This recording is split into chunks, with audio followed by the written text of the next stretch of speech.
Director of the Esteemed Institute of Science, Dr. Kodagare, all the heads of different committees which have been inaugurated today, my dear teachers who are present here, and my dear colleagues.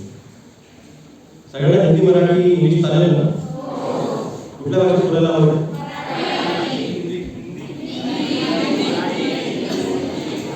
ठीक आहे, आपण जातीय भाषेत बोलूया. Hindi Marathi English whatever comfortable you will speak. Okay. So this is actually a very emotional, at the same time very memorable moment for me, because I have been the student of this Institute of Science from 2017 to 2018, and in this Institute of Science only I learned about my career, I learned the values of my life, and I learned my life. आज से लगभग 10 साल पहले, exact 10 साल हो गए, या 2023-24 के सेशन में एंटर कर रहे हैं। मैं 2013-14 के सेशन में यहाँ पे आया। मुझे याद है रूम नंबर 44-45, यही हमारी जो हर एक प्रोग्राम होता है यही होता है।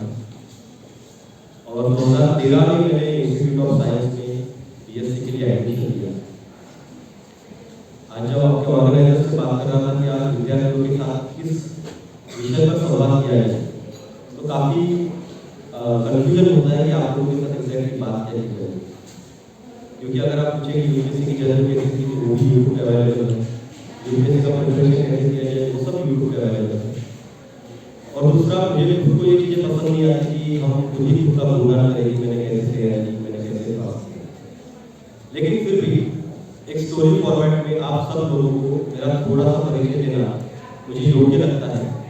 इसलिए नहीं क्योंकि वो मेरा परिचय है, इसलिए क्योंकि ये किसी एक संकेत वाले का परिचय है जो आज से 10 साल 5 साल पहले तक इन्हीं बेंचेस में कहीं तो बैठा रहता था, और जो यहीं से आगे बढ़कर एक जर्नी की शुरुआत करता है, ठोकर खाता है, गिरता है, फिर उठता है, और फिर आज इस मुकाम पे आ बैठता है कि बाहर से यहाँ तक आने का जो मेरा संघर्ष है, जो मेरा सफर है, वो सफर क्या है, इसके लिए मैं आपको एक छोटी सी कहानी बता रहा हूँ।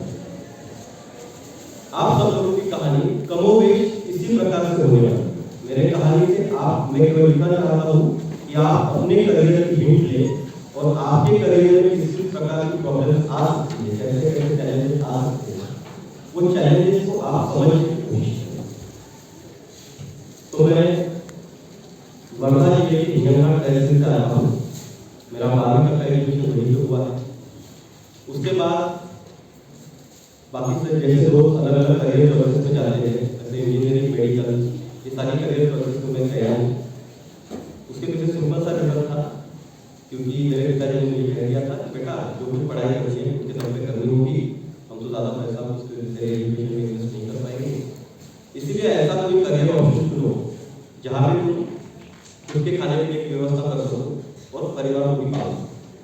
तो उस समय आपको पता होगा इंस्पायर स्कॉलरशिप, आपने नाम सुना है? ट्वेल्थ में अगर आप महाराष्ट्र में टॉप 1% में सिलेक्ट होते हो तो आपको इंस्पायर स्कॉलरशिप मिलती है 60,000 रुपीज़ पर एनम। उस समय पे अभी शायद कुछ कम ज़्यादा हो, तो फिर वो इंस्पायर स्कॉलरशिप बीएससी करते समय मिलती है, ग्रेजुएशन बेसिक साइंस करते समय मिलती है, ये मुझे पता था। और वही एक मोटिवेशन लेकर मैंने बीएससी में एडमिशन लिया। 12वीं में अच्छे परसेंटेज होने के कारण गवर्नमेंट इंस्टीट्यूट ऑफ साइंस में मेरा नंबर लगा, जिसमें काफ़ी सौभाग्य की बात समझता हूँ। और फिर 2013 से यहाँ का सफर शुरू हुआ। और आज मुझे ज़्यादा खुशी इस चीज़ की होती है कि आज जितनी कम्युनिटीज का इनोवेशन कर रहे हैं, चाहे वो करियर काउंसलिंग से हो, एनएसएस हो, एनएससीएफ हो, मैं मेरे कॉलेज के दौरान इन सारी कम्युनिटीज में काफ़ी एक्टिवली पार्टिसिपेट किया। तो अलग अलग प्रोग्राम की प्रिपरेशन करना हो, इनोवेशन हो, या सेक्रेटरी था मैं एनएसएस का, एनएससीएफ का मैं चेयरपर्सन था बीएससी फाइनल ईयर। तो ये सारी चीज़ें मैं आपके जैसे करते आया हूँ, तो मुझे काफ़ी खुशी हो रही है इन सारी रिसर्च का इनोवेशन। जब मैं कॉलेज में था तो मैं कोई बहुत ऐसे होशियार विद्यार्थियों की गणना में नहीं आता। I was an average student, not too much studious, but I was very much active in all other को करिकुलर एक्स्ट्रा करिकुलर एक्टिविटीज। यहाँ पे मुझे काफ़ी आनंद हो रहा है, लगभग सारे शिक्षक जो आज यहाँ पर बैठे उस समय भी वहाँ पे थे। आप जैसे कोई प्राइवेट में बात करें तो ये बताइए कि मैं बहुत एक्टिव रहा करता था, हर कल्चरल डिबेट में। ये सारे कॉलेज की एक्टिविटीज में पार्टिसिपेट करते करते करते करते जो एक रूरल एरिया से आने के बाद हमारे भीतर जो इंटरनेट कॉम्प्लेक्स होता है वो कॉम्प्लेक्स धीरे धीरे हटेगा। तो चार लोगों के सामने बात कैसे करना है, संवाद कौशल है, कम्युनिकेशन कैसे करना है, प्रोटोकॉल कैसे फॉलो करना है, ऐसे धीरे धीरे चीजें जो है इंस्टीट्यूट ऑफ साइंस की इसी चार दीवार में सीखी गया। और इसी जगह पर इसी हॉल में मैंने मुझे पता नहीं शायद 10 से 15 प्रोग्राम मैंने अलग अलग बातें से यहाँ पर कंडक्ट किए। लेकिन जब कॉलेज में था तब भी कोई ऐसा करियर का कि आगे क्या करना है, इस क्षेत्र में हमें करियर बनाना है कि उतनी कोई क्लैरिटी थी नहीं। लेकिन जैसे जैसे बीएससी फाइनल ईयर आया और पता चला कि भैया अब इस कॉलेज में हमारा कुछ ज़्यादा दिन का होने वाला नहीं है, फाइनल ईयर के बाद में कोई दूसरी व्यवस्था नहीं होगी, तब फिर थोड़ा सीरियसली मैंने करियर के बारे में सोचने की शुरुआत की। 2016 में मैंने 2 प्लान डिसाइड किए। एक तो सबसे पहले कि अब इस स्कॉलरशिप के भरोसे जिंदगी जीनी जा सकती है, इसलिए आगे मुझे फाइनेंशियल सपोर्ट होगा। और दूसरा, जहाँ पे भी जाना है वहाँ पे हमेशा एक प्लान भी तैयार रखने का मुझे सीखना है। तो फिर मेरे दिमाग में यूपीएससी का आइडिया है, हमें करना तो यूपीएससी है, यूपीएससी के माध्यम से सिविल सर्विस सेवा में जाना है। लेकिन क्योंकि ये exam one of the toughest exam in the world है और यहाँ पे सिलेक्शन का प्रमाण काफी कम है, रेशियो काफी कम है, इसीलिए एक प्लान भी बैकअप होना चाहिए। इसलिए मैंने निर्णय लिया कि मैं एमएससी भी करूँगा ताकि मैं नेट सेट के लिए भी एलिजिबल हो जाऊँ और आगे पीएचडी के लिए भी अप्लाई कर सकूँ। वो रास्ता में मेरे पास भगवान का अगर यूपीएससी में सिलेक्शन नहीं होता है तो इस माध्यम से इन लोगों के साथ यहाँ प्रोफेसर के ऊपर बैठना भी मुझे काफी पसंद है। लेकिन फिर 2016 से 2018 में हमारे कॉलेज में इंस्टीट्यूट ऑफ साइंस में एमएससी फिजिक्स में एडमिशन लिया और फिजिक्स डिपार्टमेंट में मैंने एमएससी किया। जब मैं पोस्ट ग्रेजुएशन में था उसी समय पे मैंने यूपीएससी का धीरे धीरे अभ्यास करना शुरू कर दिया। तो अभी तो काफी ज्यादा रिसोर्सेस आपको ऑनलाइन लेवल पे अवेलेबल है। उस समय में जितने लिमिटेड रिसोर्सेस हुआ करते थे उसके माध्यम से यूपीएससी का सिलेबस क्या है, पैटर्न क्या है, एग्जाम का तरीका कैसे होता है, ऐसे अलग अलग टॉपर्स के वीडियोस देखकर मैं धीरे धीरे अपनी खुद की एक स्ट्रेटजी बनाई। और 2 साल में जब मेरा एमएससी होगा तब तक मेरा बेसिक यूपीएससी का 40 से 50% स्टडी होना चाहिए, ऐसा मैंने टारगेट किया। उस समय पे मैं धनतोली में विवेकानंद विद्यार्थी भवन में वहाँ पे हॉस्टल का विद्यार्थी था। वहाँ पे हॉस्टल में सारी किताबें जो है वो अवेलेबल है। चलो आप सबकी जान में जाना ही है। So now once again a very cool good afternoon. तो आप और आसानी से और आराम से मेरी भाषा सुन सकते हैं अगर आप सुन सकते हैं। So going back to the topic, when I was student, जब मैं विवेकानंद विद्यार्थी भवन का विद्यार्थी था, तो वहाँ पे मैंने काफी किताबें जो यूपीएससी के बेसिक प्रिपरेशन के लिए आवश्यक है, वो सारी किताबें खरीदने के लिए वहाँ के ऑर्डर से कहा, उन्होंने खरीद के दी। और 2 साल एमएससी फिजिक्स की पढ़ाई करने के साथ साथ मैंने यूपीएससी का भी बेसिक फाउंडेशन वहाँ पे पढ़ लिया। इतना ही नहीं तो नेट की परीक्षा के लिए भी जो आवश्यक होता है वो सारी चीजें मैं पढ़ ली। मतलब देख रहे हो एक साथ जब तक मेरा कॉलेज चल रहा है तब तक मैंने दोनों प्लान अपने ऑन था। 2018 में जब मेरा पोस्ट ग्रेजुएशन हुआ और अब एक निर्णायक क्षण आना था कि अब आगे एग्जैक्ट कुछ भी करना है, अब स्कॉलरशिप की छत्रछाया के नीचे ज्यादा देर नहीं। At that time I decided and I took the risk, इसको मैं रिस्क बोलता हूँ कि अब भैया नेट की प्रिपरेशन को थोड़ा दिमाग लगाएंगे और 1 साल के लिए फुल टाइम में यूपीएससी की प्रिपरेशन करूँगा। तब मैंने ऐसा निर्णय लिया यूपीएससी प्रिपरेशन की वीडियोस के माध्यम से आपको पता होगा दिल्ली में रोड ट्रांजिशन लगा है, यहाँ पे यूपीएससी का काफी बड़ा हॉल है। तो मैं बोला दिल्ली तक तो हमारी जाने की इतनी मजा है नहीं, हम ऐसा कोई मध्यम मार्ग लेते हैं and I went to Pune.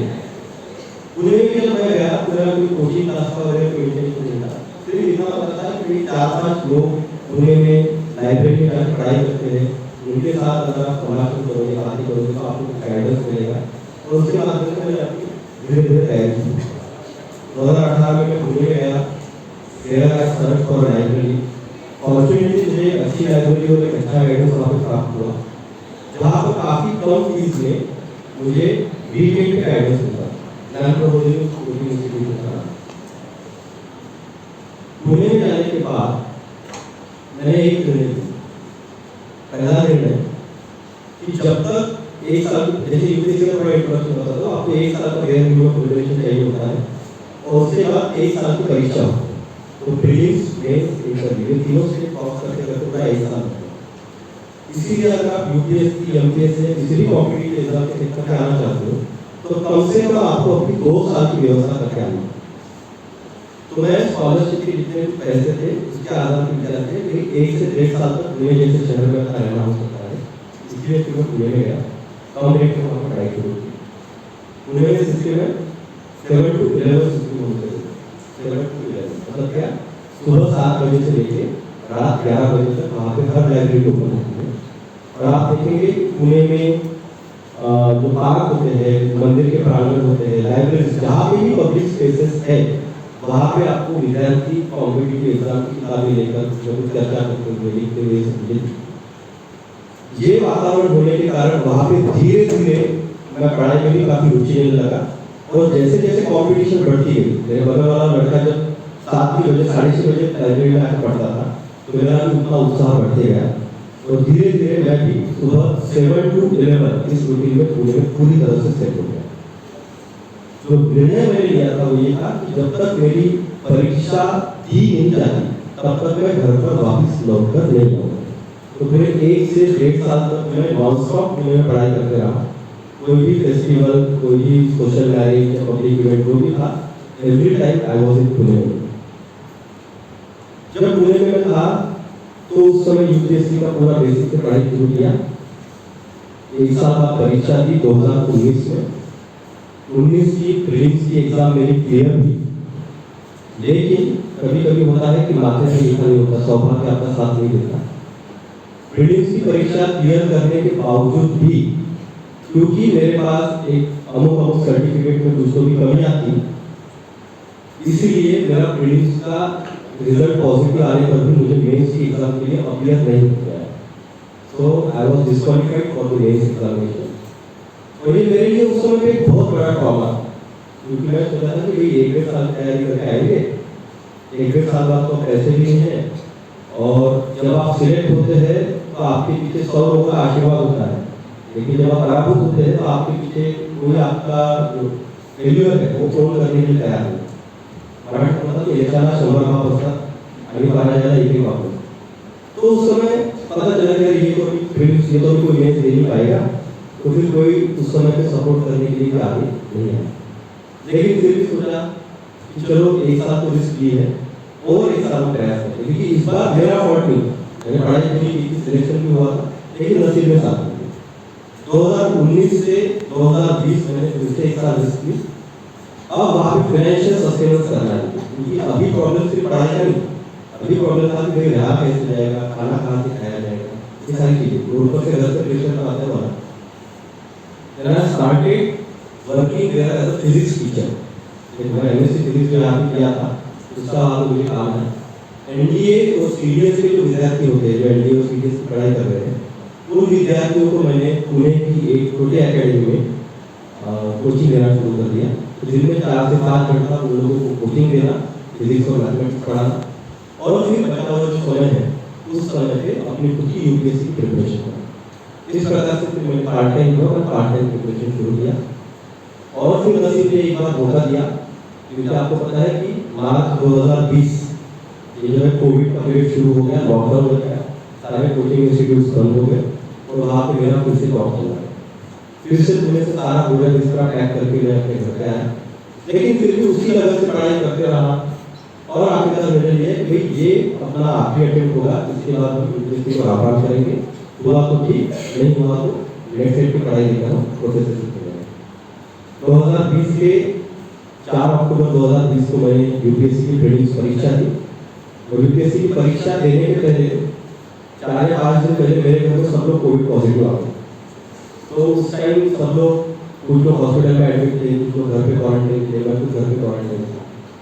लेकिन फिर बोला कि अभी इतने साल तक तैयारी की है तो इस बार मैं नसीब के हाथों से मारा नहीं जाऊंगा। इस बार अगर मरना हो तो रणभूमि में होगा, एग्जाम देकर होगा। तो इस बार फिर मैंने 4 अक्टूबर की एग्जाम दी। 20 दिन बाद रिजल्ट आया। सौभाग्य से मेरा सिलेक्शन इस बार प्रीलिम्स में हो गया था। इस बार मैंने ईश्वर करा कि कोई सर्टिफिकेट का वगैरह इशू ना हो, सब कुछ प्रॉपर था। जनवरी 2021 में मेंस की परीक्षा थी। प्रीलिम्स टू मेंस जो पीरियड है 3 महीने का, ये काफी क्रूशियल पीरियड होता है। इस पीरियड में पता था कि घर की परिस्थिति ठीक नहीं है, घर पे कोविड का टेंशन है, पूरे देश में कोविड का टेंशन है और पापा की तबीयत खराब थी, तो कभी भी घर पे अपनी जरूरत पड़ती। मैंने घर वालों को झूठ बोला, ज़्यादा तुम तो रोड गया, ज़्यादा तब गया, लेकिन मैं पुणे में नहीं गया, मैं नागपुर में ही रविनगर में एक रूम करके वहाँ पर रहा।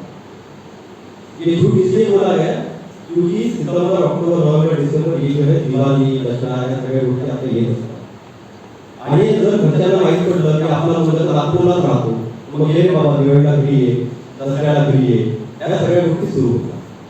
म्हणून मी इसलिए उस समय ये झूठ बोला गया कि नहीं मुझे बार-बार घर पे आना नहीं है, घर वालों से झगड़े करना नहीं है। इसलिए मैंने बोला कि मैं कहाँ पे हूँ, पुणे में।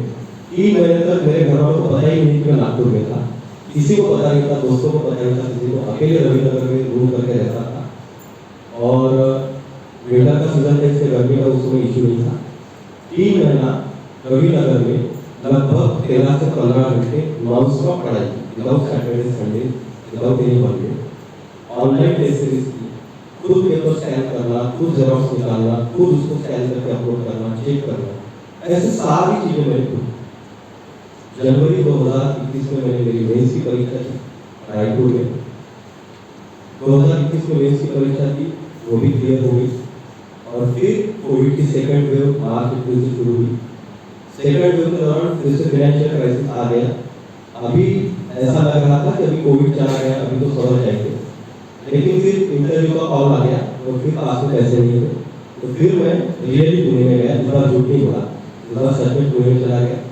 वहाँ पे जो कुछ छोटे लेवल पे हाइब्रिड मॉडल के कोचिंग क्लासेस चल रहे थे, वो सारे कोचिंग क्लासेस में मैं गया, कहा कि जॉब मिल सकती वो ढूंढा, थोड़ा फाइनेंशियल स्टेबिलिटी आई और सितंबर 2021 में मैंने मेरा पर्सनैलिटी टेस्ट किया दिल्ली के बोर्ड पोस्ट में और सितंबर मंथ में मेरा रिजल्ट आया।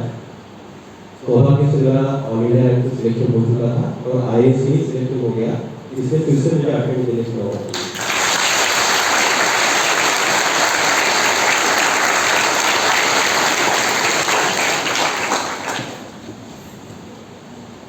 अब ये स्टोरी मैंने आप लोगों को क्यों बताई, इसलिए बताई है कि आज के प्रोग्राम के बाद वाह संकेत सरानी का संघर्ष हुआ, ये चर्चा करने के लिए ये इसलिए बता रहा हूँ क्योंकि आने वाले 3, 4, 5 साल में ये आप लोग BSc first year second year के स्टूडेंट, आपके लाइफ में भी कई ऐसे मोमेंट आएंगे जब आपको जजमेंट लेना पड़ेगा। आपको अपना करियर चूज करना पड़ेगा, आपको खुद की फाइनेंशियल स्टेबिलिटी और फैमिली प्रेशर ये दोनों के बीच में से जाना पड़ेगा। कभी कभार आपको फेलियर भी आएगा, आपको ठोकर भी लगेगी, लेकिन उस टाइम पे आपको जजमेंट लेना होगा।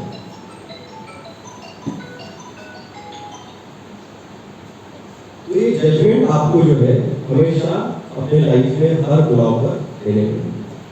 तो फिर आज ये जो सारे सेल्स के माध्यम से इनोवेशन को हुआ है, ये आपके करियर सिलेक्शन में किस प्रकार से आपकी मदद कर सकते हैं, किस प्रकार से आपको दिशा दर्शन कर सकते हैं, इसके ऊपर भी थोड़ा सा ध्यान दें। सबसे पहले करियर सिलेक्शन, इसके बारे में आपको कुछ चीजें बताना चाहिए। ये मेरा पर्सनल ओपिनियन है, take it to the people of God, किसी को ठीक लगे किसी को ना लगे। आपको किस करियर में जाना है, इसके लिए मैं हमेशा बोलता हूँ कि 3 चीजें आपको लिटमस टेस्ट करनी है। 3 चीजें। सबसे पहले आपका इंटरेस्ट किस क्षेत्र में है, ठीक है। जैसे आप ग्रेजुएशन में आपकी कुछ सब्जेक्ट हुए, फिजिक्स, केमिस्ट्री, मैथमेटिक्स, व्हाटएवर, आपको सबसे पहले 1 साल में आपका इंटरेस्ट ढूंढना होगा, क्योंकि हो सकता है कि बाद के बाद हम बहुत से लोगों को गाइडेंस भी होता है, तो हम विदाउट गाइडेंस या फिर just because of friend peer support हम लोग कोई ना कोई कोर्स ले लेते हैं, but now it is the time you have to select your interest. Second, आप लोगों को जिस विषय में, जिस करियर में इंटरेस्ट है, उसके साथ साथ आपको देखना है कि आपका एप्टीट्यूड कहाँ पे सपोर्ट करता है। समझ रहे मैं क्या बोल रहा हूँ, दोनों में डिफरेंस है। जैसे कि मुझे MBA करना है, उसके लिए मुझे कैट की एग्जाम देनी होगी, या मुझे मैथमेटिक्स फिजिक्स में कुछ आगे जाकर करना है, उसके लिए मुझे अलग अलग एग्जाम देनी होगी। कॉम्पिटिटिव एग्जामिनेशन देना है, उसके लिए मुझे रीजनिंग का पेपर होता है, कॉम्प्रिहेंशन का पेपर होता है। एप्टीट्यूड क्या होता है भाई, मला ते करियर आवडतंय हे मला माझा इंटरेस्ट आहे.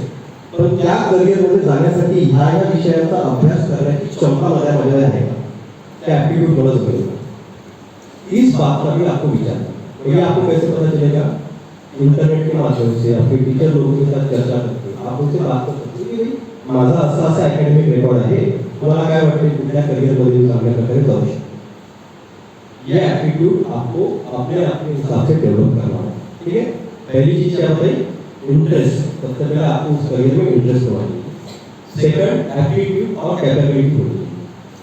थर्ड, जो सबसे ज्यादा इंपॉर्टेंट है वो है ये दोनों चीजें अचीव करने के लिए जो हार्डवर्क होना चाहिए वो हार्डवर्क आपको करना चाहिए. अगर आप हार्डवर्क करने की तैयारी रखते हो, स्मार्ट वर्क करने की तैयारी रखते हो, तो आपको उस करियर में धीरे धीरे इंटरेस्ट भी तैयार होगा और जिस विषय में आपकी स्ट्रेंथ नहीं है वहां पे धीरे धीरे आपका एप्टीट्यूड भी डेवलप होना शुरू होगा. और ये हार्डवर्क करना मतलब किसी एक का यूट्यूब पे भाषण देख लिया, अब कल से मैं 20 घंटा पढ़ाई करूंगा, इसे हार्डवर्क, इसे मोटिवेशन नहीं है. हार्डवर्क और मोटिवेशन ऐसा होना चाहिए कि एक दिन में पूरा सिलेबस कराने की इच्छा नहीं, लेकिन साल भर रेगुलर सिंसियरली मैं 10 घंटा 12 घंटा 8 घंटा जो भी आपका टाइम अवेलेबल है उतनी आपको पढ़ाई करनी होगी, एट स्टेज पढ़ाई करनी होगी. और इसके लिए आपको बाकी के सारे आपके सोशल कमिटमेंट को कम करना होगा. मैं ये नहीं बोलता हूँ कि कॉलेज लाइफ में हो तो आप एंजॉय मत करो, बिल्कुल एंजॉय करो. आप कॉलेज में हो, ट्रिप पर जाओ, टूर पे जाओ, मूवीज देखने जाओ, ऑलराइट. लेकिन जिस समय आपको अपने करियर की चॉइस करनी है, पर्टिकुलरली बीएससी सेकंड ईयर और फाइनल ईयर के बाद आपकी ये दिशा दर्शन शुरू होगा, उस समय पे आपको अपना सोशल एंगेजमेंट थोड़ा बैक फुट पर रख के करियर को प्रायोरिटी देते हुए अपने पढ़ाई के ऊपर, मतलब एकेडमिक और साथ ही साथ करियर, दोनों पढ़ाई के ऊपर ज्यादा से ज्यादा फोकस, ज्यादा से ज्यादा टाइम, ज्यादा से ज्यादा मनी और ज्यादा से ज्यादा रिसोर्सेज इन्वेस्ट करना होगा. This is what in my terms is the hard work.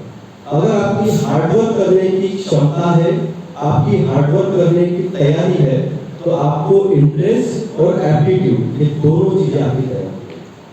और फिर इस प्रकार से आप जिस भी करियर में जाओ उस करियर में आपको सक्सेस मिलने की संभावनाएं काफी बढ़ जाएगी.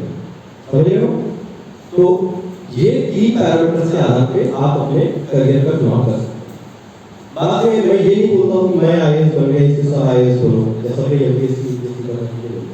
I am not that kind of person who will motivate you to give for the competitive exam. मैं बोलता हूँ कि तोते वांची तोते पाओ, जिसकी जैसी क्षमता है, जिसका जैसा इंटरेस्ट है, उसने वैसे वैसे करियर में जाना चाहिए. लेकिन आप कोई भी करियर में जाओ तो आपके पर्सनैलिटी के 4 एस्पेक्ट जो है ये आपको हमेशा साथ देने वाले. I always believe this. सबसे पहला है फिजिकल फिटनेस. कोई भी करियर में जाओ आपको अपनी हेल्थ के ऊपर सबसे पहले फोकस करना है. तो इसलिए अभी से कुछ आपकी हॉबी इन्वॉल्व करना शुरू करो, रीडिंग की हैबिट करो, फिजिकल एक्टिविटी करो. ये सारी चीजों में आपको अपना टाइम प्रॉपर्ली इन्वेस्ट करना है. सेकंड है इमोशनल टफनेस.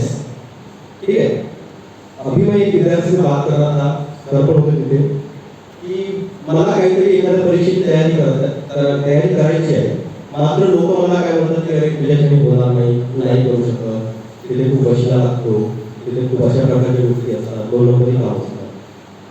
सोसाइटी में हर जगह पे जब भी आप कुछ अच्छा काम करने जाओ तो आपको टॉन्ट मार के, नेगेटिव बातें बता के आपका इमोशनल मोरल डाउन करने की लोग कोशिश करेंगे. उस समय आपके दिमाग में क्लैरिटी होनी चाहिए, राजहंस जैसा दूध होना चाहिए, जिसको दूध में से दूध अलग और पानी अलग करके आना चाहिए.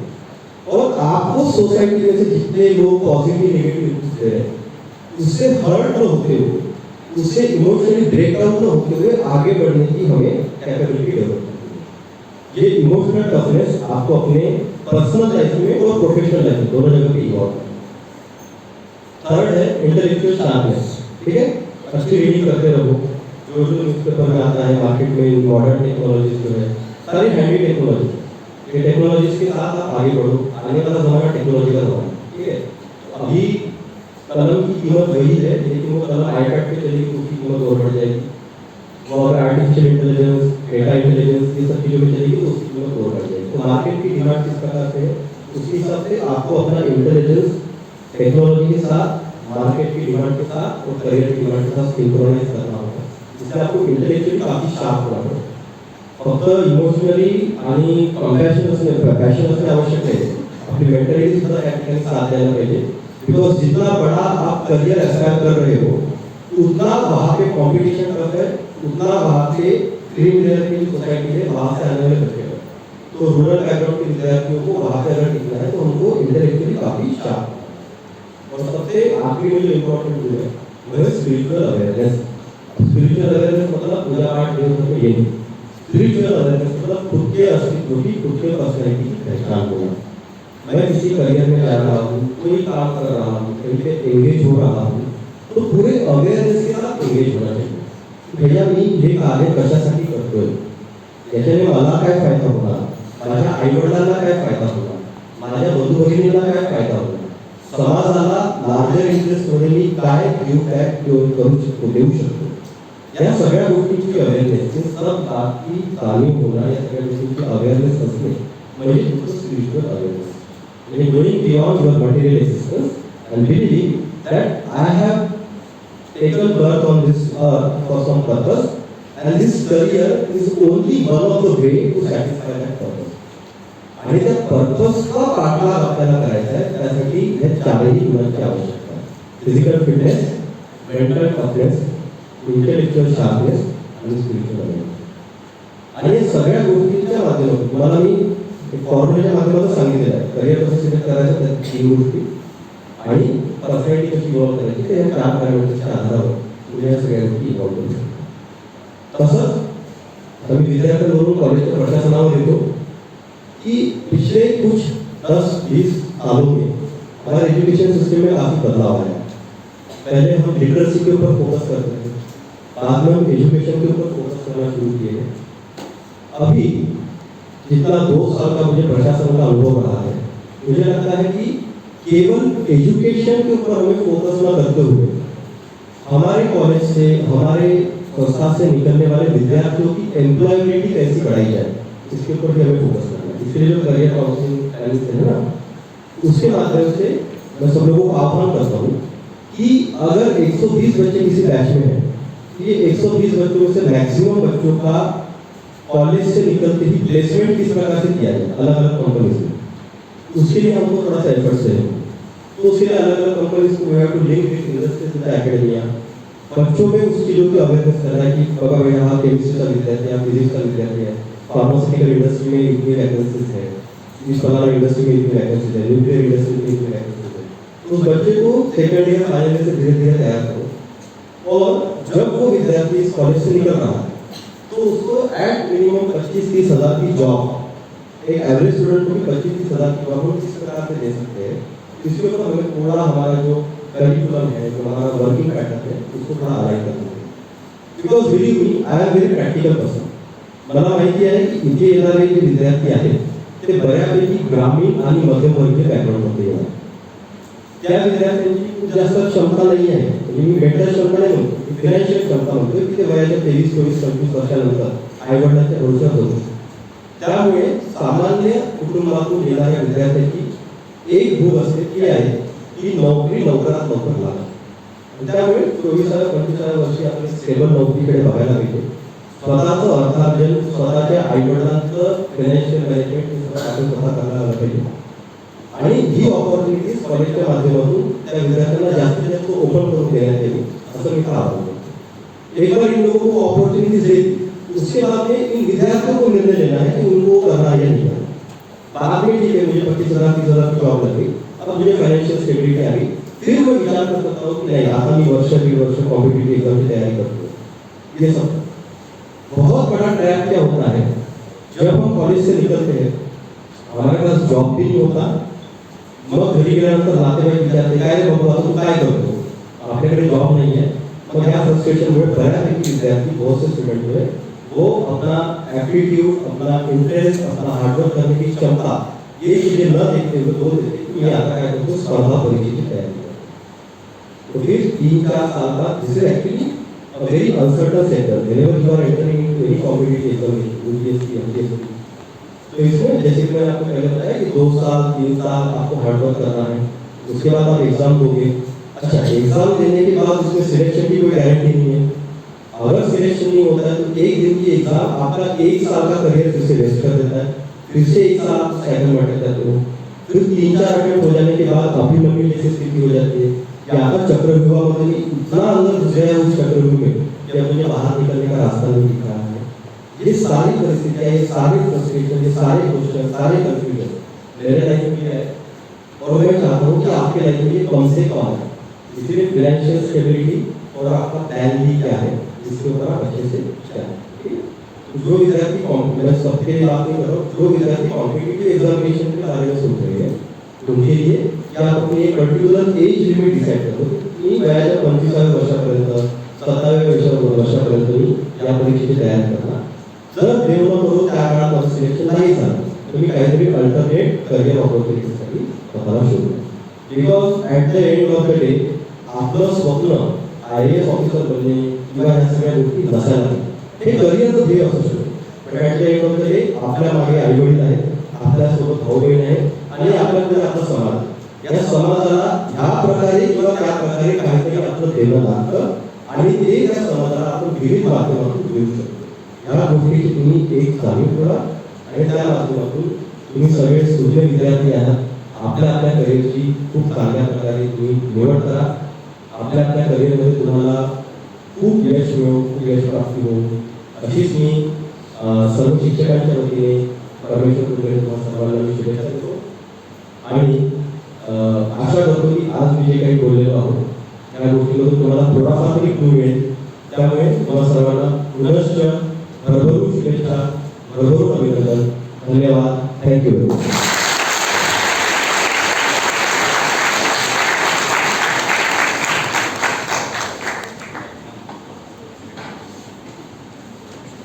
Thank you so much for your inspiring and valuable words. The insight to see possible new paths, the courage to try